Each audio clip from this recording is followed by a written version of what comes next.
Assalamu alaikum.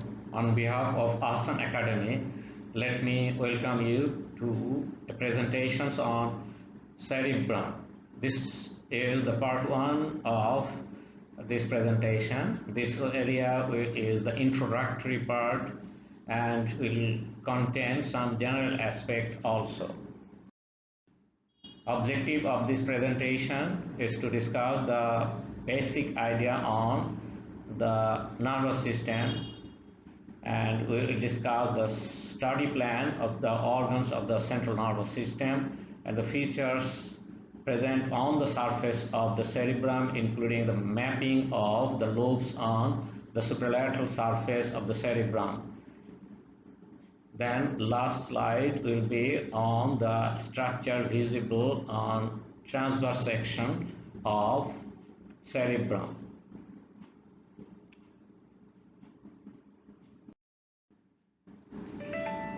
All the organs that is responsible for a particular function is actually considered under a system. So what is in case of this nervous system? You see, this is a snake. A small baby often use this as a toy. So if this baby observe this on the floor, that baby will think that is the toy. So it is not unlikely that the baby will catch this one, because that baby doesn't have any bad memory about this. Even that baby has bitten this toy and enjoy the feeling, but this baby is not having any idea about the activity of the snake in living condition. On the other hand, this boy is very much concerned about the activity of this living snake. So this boy is afraid of this, but this baby is not. Both having the brain, both having the functioning activity of the brain, but the reaction is different. And this reaction is because of the sensory input and integration in the brain and then motor response. The motor response is different because their mental activity is different. This mental activity actually includes the input about any sensation that creates a thought, learning, and ultimately the memory. The second time, whenever that person or brain is exposed to the same input, they can process and can take decision in a proper way. This is the mental activity. So all the organs that is related to the body regulatory activity and the mental activity together forms the nervous system. This nervous system receives the information. This is called the sensory activity. It analyzes the information, including thought, learning, memory, and reaction to the sensations or sensory input. And basing on it, it can show the motor response. This is the integrated form of activity of nervous system.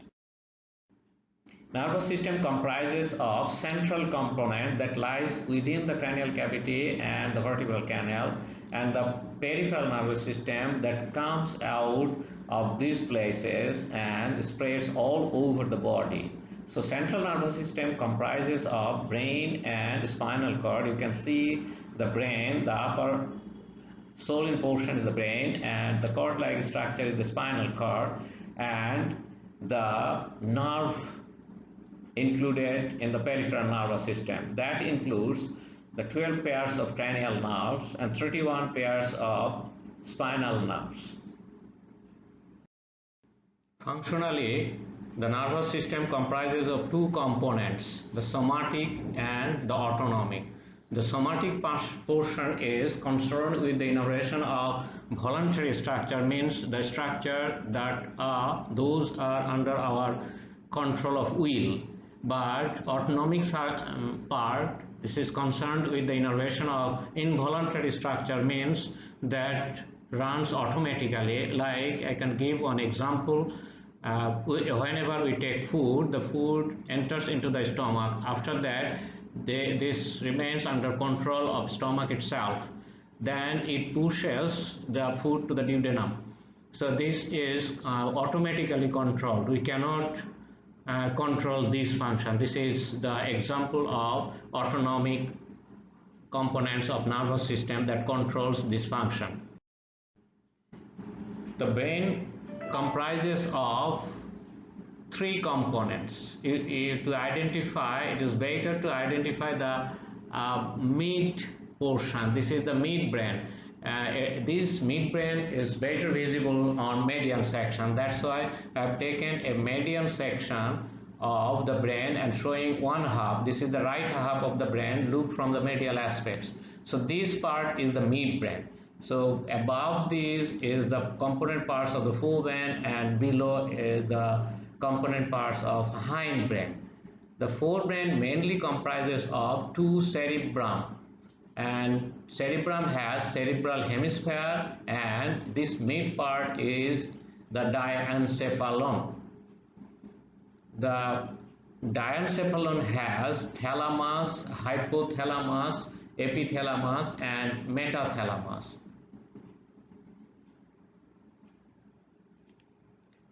You can see this is thalamus, this is hypothalamus, and metathalamus and epithalamus lies behind, posterior part. This together makes the forebrain, and this cerebellum, this is the pons, and the last part is the medulla. You can see the median section of the brain, and you can see this dilated part, large part, is connected to the lower part by a narrow component part of the brain. This narrow component part, if I separate, shows like this one. So this comprises of three components. This is the midbrain, this one is the pons, and this is the medulla oblongata. Actually, this is working as the stem of the total brain. So that's why it is known as brain stem. This is particularly important because this is working as the chicken neck. This is connecting this larger brain component with the brain, spinal cord. So if it is diseased or is in problem, that will affect the connection between the brain and the spinal cord, leading to death of the person.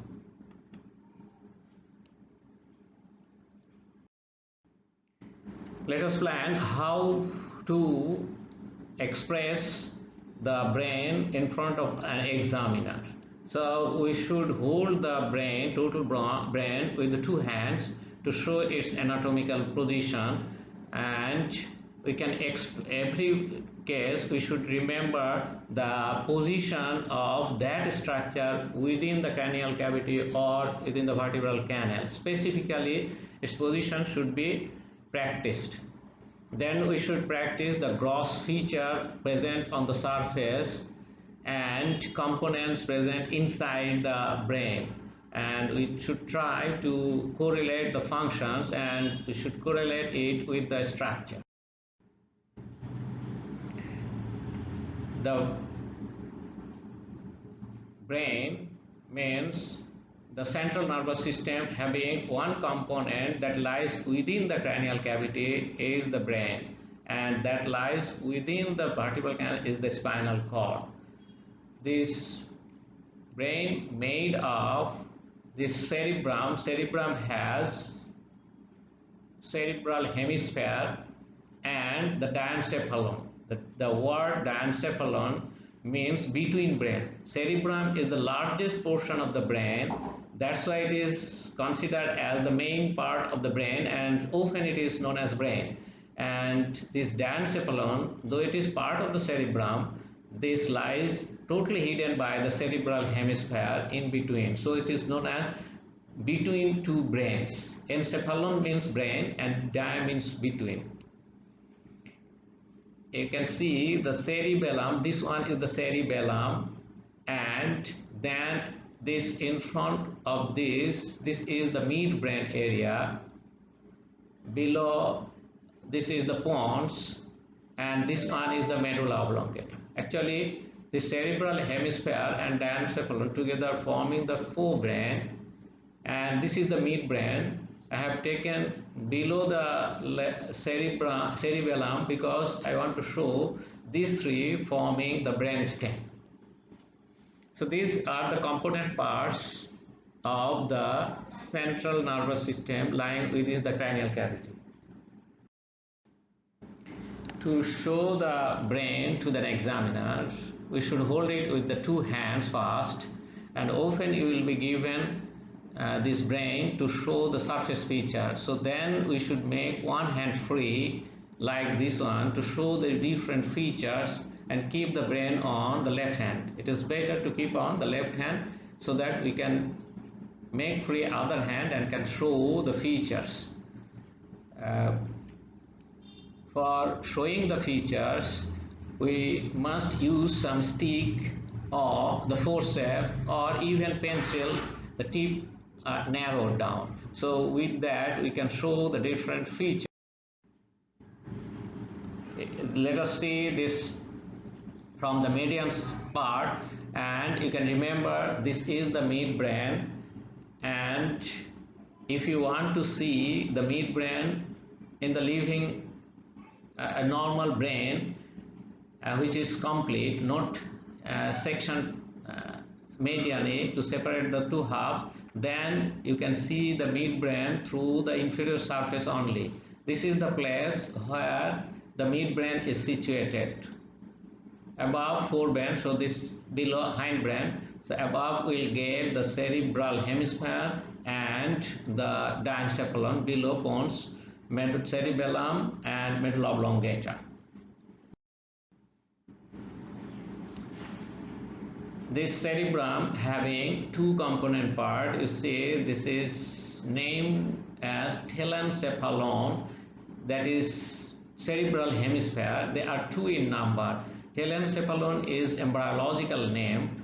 The diencephalon is also embryological name, but this is maintained in the gross anatomy, and in gross anatomy usually we say cerebral hemisphere and diencephalon as the component part. This rounded circular red line is showing the component parts of the diencephalon. In the coronal section you can see this is the diencephalon, and it is below this longitudinal cerebral fissure, and the floor of the fissure is formed by the corpus callosum. The red is indicating this is the corpus callosum. So below corpus callosum you will find the diencephalon. This is the corpus callosum shown in the median section. This is the corpus callosum. So this anterior part, the mid body, and this is the total corpus callosum.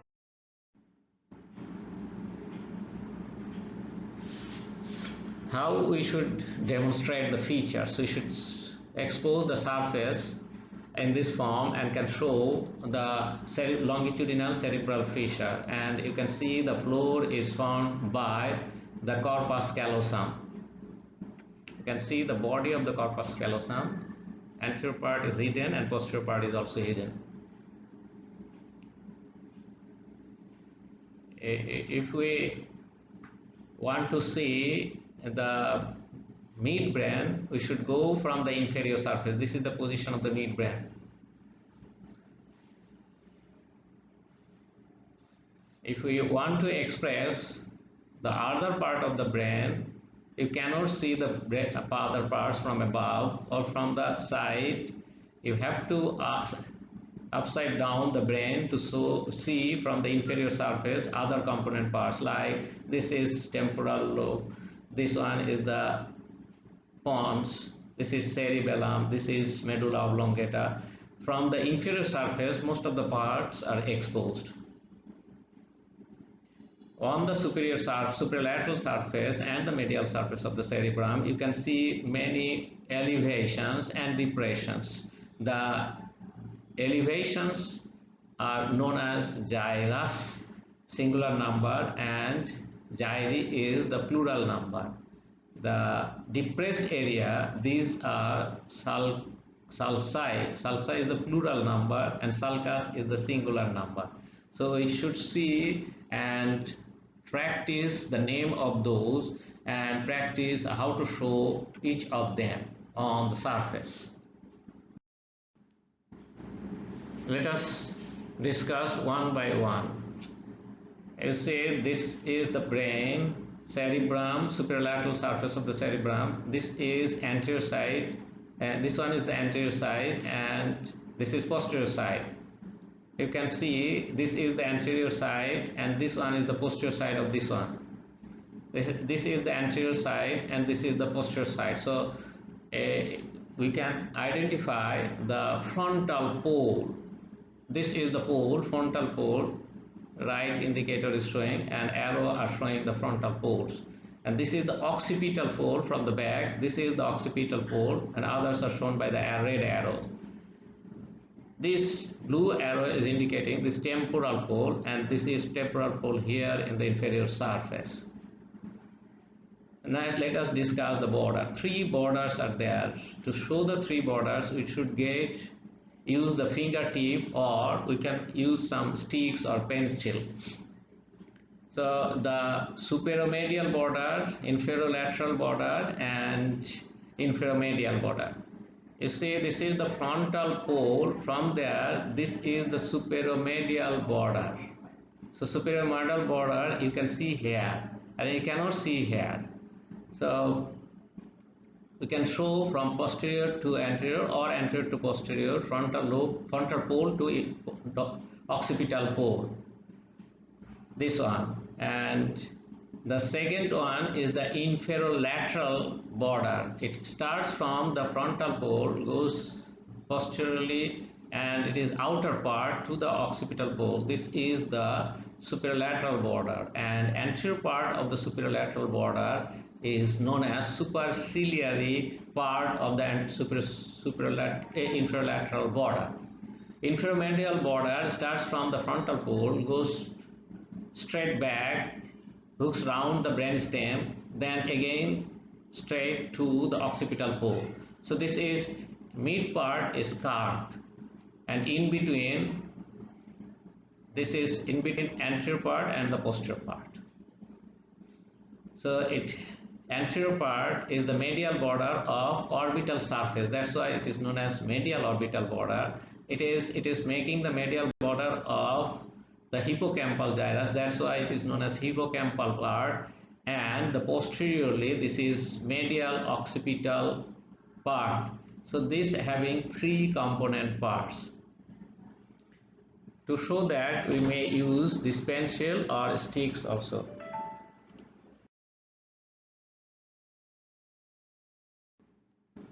Cerebral hemisphere has three surfaces. They are superolateral surface, we should show in this way, and the medial surface. To show the medial surface in the brain, we have to separate these two hemispheres and show this is the medial surface hidden inside, or you should take a median section to show the medial surface. We can see the median features of the median surface in the median section. So we should use this one to express detail of the medial surface. The inferior surface is visible when the brain is upside down. So in this form, we should take it on the hand, and you see this is a fissure, and it is longitudinal cerebral fissure. So it is in between these two cerebral hemisphere, and it contains some structure that is important. So this floor of this fissure is formed by the corpus callosum. You can identify this, and if you separate this, you can see the mid part. This is the body of the corpus callosum that can be visible, and this is the area. So these contents, you can see this is the fold of the dura mater, and we know that the median fold is the falx cerebri. So this fissure contains the falx cerebri and the structure in it. The falx cerebri at the upper part, close to the upper border, attachment area has superior sagittal sinus. It's a venous sinus.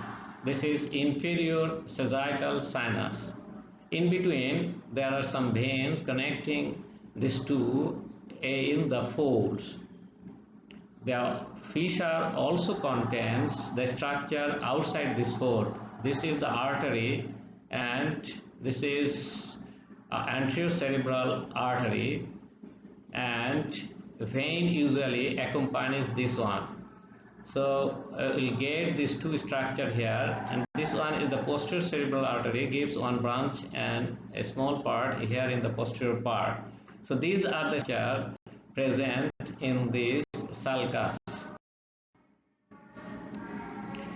You see that on the surface of the cerebral hemisphere there are some elevation longitudinally arranged, that is curved zigzag. This is the cerebrum.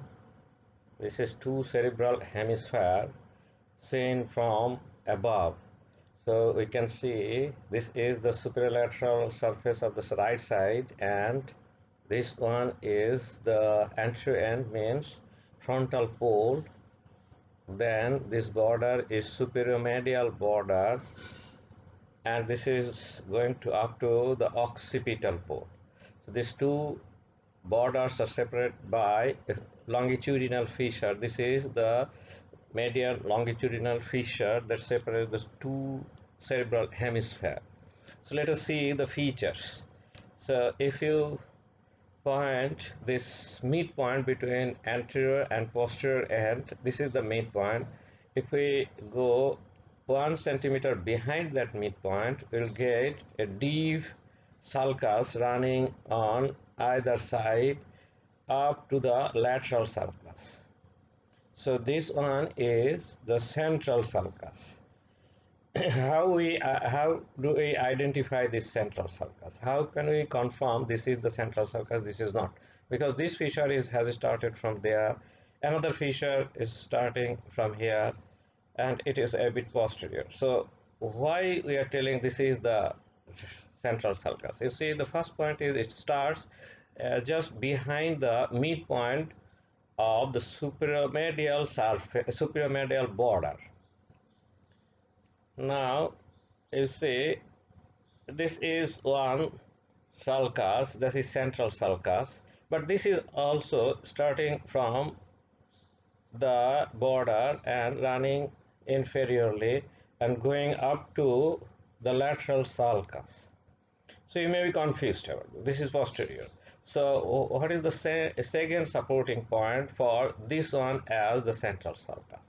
The second one, it extends up to the lateral sulcus. So other sulcuses not going, but this one is going up to the lateral sulcus. So confusion is still there.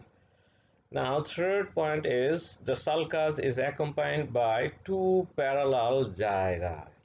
These are the two parallel gyra, either running on either side of this sulcus, but this is not true for this one. So with the third point, we have confirmed that this is the central sulcus. No, this is not.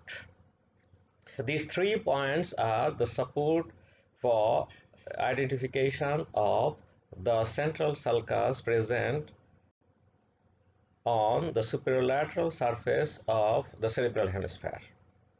So in front of this central sulcus, this one gyra, so in front means pre, so pre-central gyrus. So the behind is the post, so this is post-central gyrus running parallel to this one. So these two features are very important. Now we are observing the lateral surface, superolateral surface actually, from the lateral side.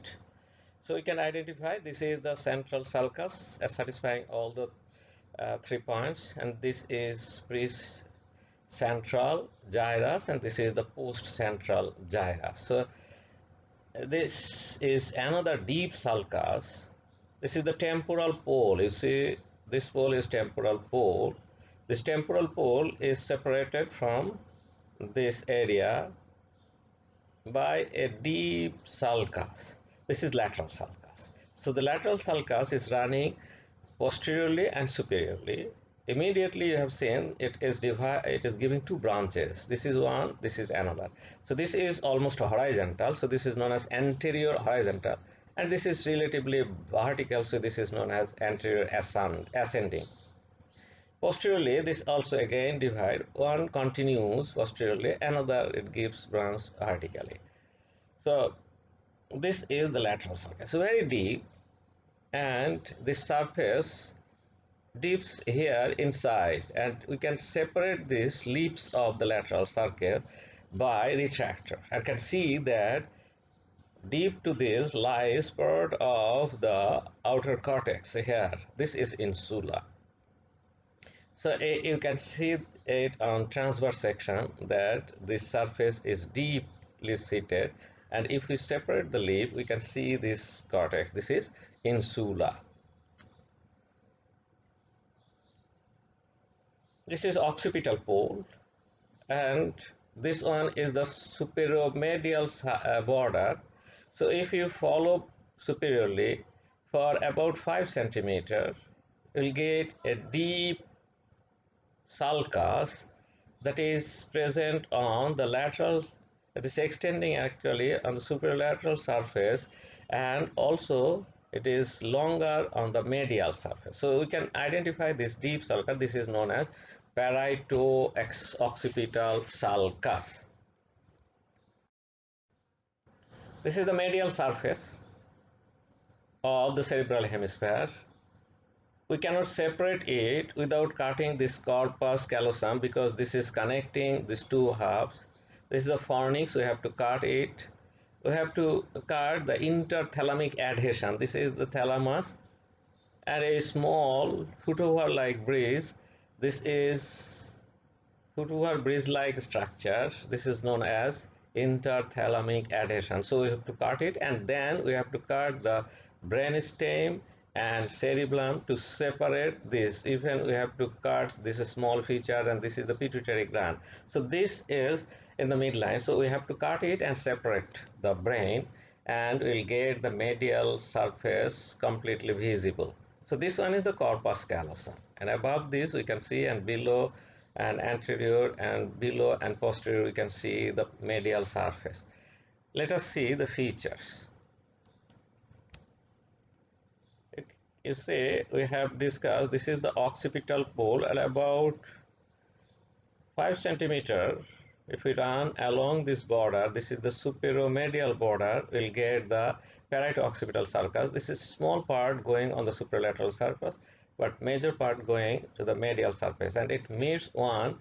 This sulcus, this is convex superiorly, it is known as calcarine sulcus. I am showing this calcarine sulcus, and this is the parieto-occipital sulcus. These are the two very deep, functionally important sulci. We can see the medial surface, and this is parieto-occipital, and this is the calcarine sulcus. You can see. Now, what are the features? This is the triangular area between these two is known as cuneus. Just in front of it, this is precuneus. Now, you see, this one is the central sulcus. This central sulcus extends up to the medial surface, and it ends here. And its end is hooked by a gyrus. And this area is known as paracentral lobule. You see, this above the corpus callosum, there is gyrus. Posteriorly less marked, but anteriorly it is more visible. This is known as cingulate gyrus. And in front of the paracentral lobule, separated by a sulcus, this is medial frontal gyrus. So these are the named features present on the medial surface of the cerebral hemisphere. Let us go to the inferior surface. The total area is the inferior surface of one hemisphere. This is was inferolateral border, and this one frontal pole, inferomedial border, hooks around the brainstem, then going posteriorly up to the, and this part is orbital portion. This is parahippocampal part, and this is occipital part or posterior part. So this is separating it from the medial surface, and this orbital part of the inferolateral border and rest of the part of the inferolateral border separating it from the superolateral surface. So this is the inferior surface. Inferior surface, this part is the orbital area. Often it is known as orbital surface. Has a straight gyrus. This is not convoluted. This is not having any zigzag appearance. So this is rectus, erect, straight. So this is known as gyrus rectus. And this is separated from the orbital gyri. There are 4 types of orbital gyri there by a sulcus. You see, this sulcus contains olfactory tract, and this is the olfactory valve. This is cut here, and we can see the sulcus here. So these are the orbital gyrus, and this is the olfactory sulcus. This is the olfactory sulcus. This is contain olfactory tract and olfactory valve. Actually, it starts from the olfactory valve, then runs posteriorly olfactory tract. At the end, close to the terminal part of the rectus gyrus, divide into 2 stria, branch stria, medial and lateral stria. Just behind that, you can see this is the olfactory tract. Behind this bifurcation, this part is known as anterior perforated substance. Another is there's posterior perforated substance is there, but it's not part of the surface. This one is the temporal pole. I have said this is the end of the temporal surface. So this is inferior total surface. This part is orbital surface, and now we'll see the posterior features. This is posterior pole, and this is temporal pole. Between this area contains a very important gyrus that start from a small rounded area. This is uncus and continue behind as parahippocampal gyrus. Other are the temporal gyri. These are the temporal gyri present in the surface. So these are the features present on the inferior surface of the cerebral hemisphere. Let us go for the mapping of lobes on the superolateral surface. We have discussed the medial surface, inferior features of the inferior surface. Let us now discuss this superolateral surface. For the better description, it is divided into 4 lobes by some fissures and lines, sulcus and lines. So this is the central sulcus, we know, and in front of the central sulcus, and we know this is the lateral sulcus. So above the lateral sulcus, this part is known as frontal lobe. So this is the frontal lobe. Now this is central sulcus. You go behind that, we'll get parieto-occipital sulcus about 5 cm from this occipital pole along the supremedial border. It starts, then it goes for a uncertain length, and this also ends before meeting this sulcus. So we should draw a line extending in the line of lateral sulcus up to the parieto-occipital sulcus. So this is the parietal lobe. So parietal lobe anteriorly bound by the central sulcus, posteriorly by the parieto-occipital sulcus, medially by this part of the superomedial border, and inferiorly posterior part of the lateral sulcus, as well as line joining this lateral sulcus to the parieto-occipital sulcus. So this is the parietal lobe. You can see this parietal lobe from above.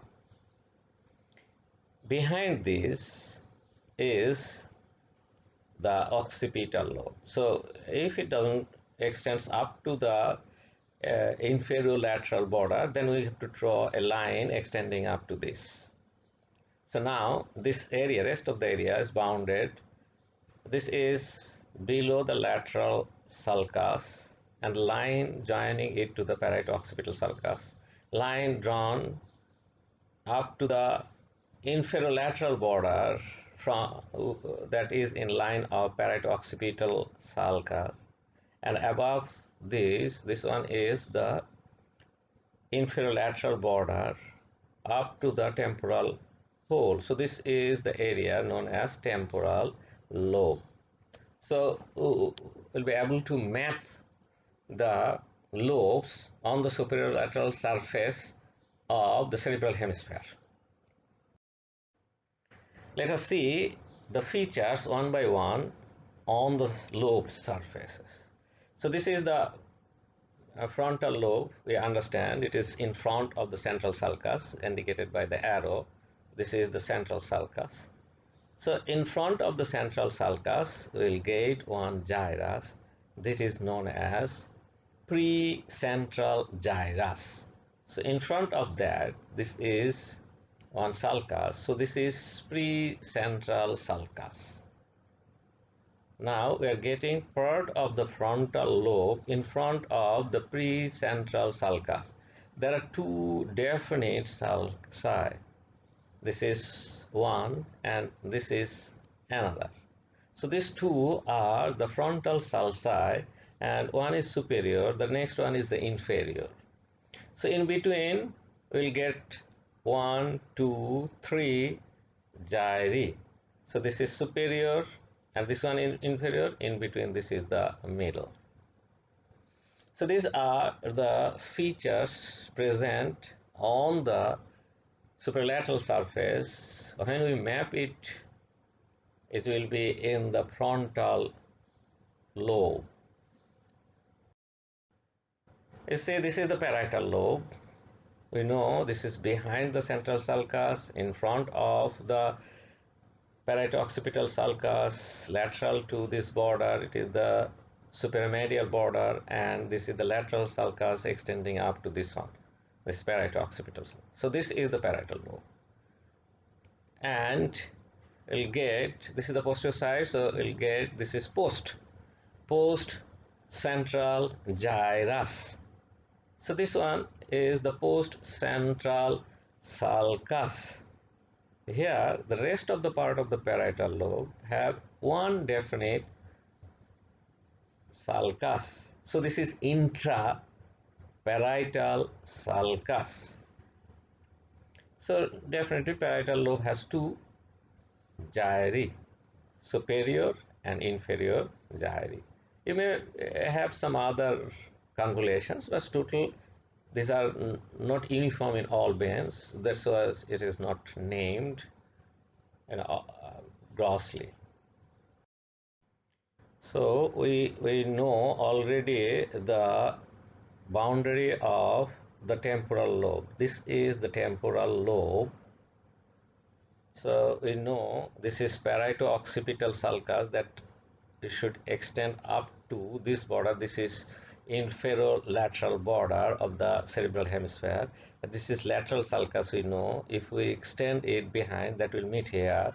So now the temporal lobe is outlined, and it has, you can see, two deep sulci that extends from posterior to anterior, parallelly running. So these are two sulci, superior and inferior temporal sulci. So this is dividing it into three gyri, superior, middle, and inferior temporal gyri. So this is the occipital lobe, this parieto-occipital sulcus.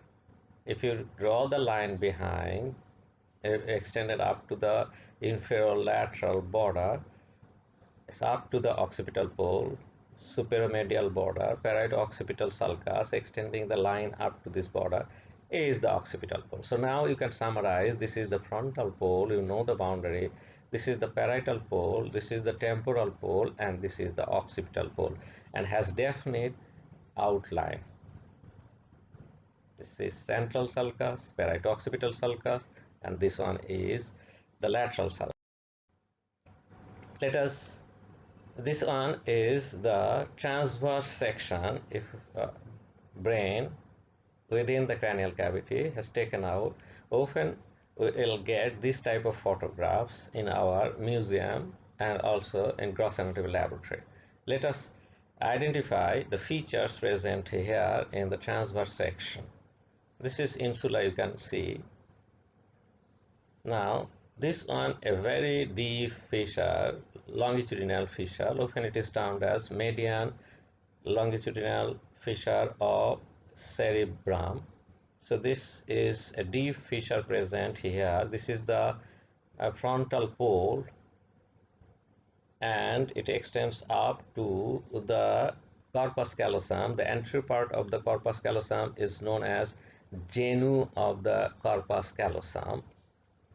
This is the lateral ventricle, you can see, and this is the insular cortex, you can see. Then it is part of the caudate nucleus. Head is situated anteriorly. This is claustrum, part of the basal ganglion, and this one is the lentiform ligament, lentiform nucleus, and this is putamen, together forming the basal ganglia. This is the internal capsule, white matter, here in this form, posterior limb, genu, anterior limb, genu, and the posterior limb. This one is the thalamus, gray matter, and at the middle, between the thalamus, is the third ventricle. So you got the labeling of different features you can see in corners. Other features are also there. This is the occipital pole, a fissure is posteriorly. This is part of the genu, part of the splenium of the corpus callosum. So in this way, you can identify different features on different sections of the brain. Thank you very much for attending this part 1 presentation on the cerebral hemisphere.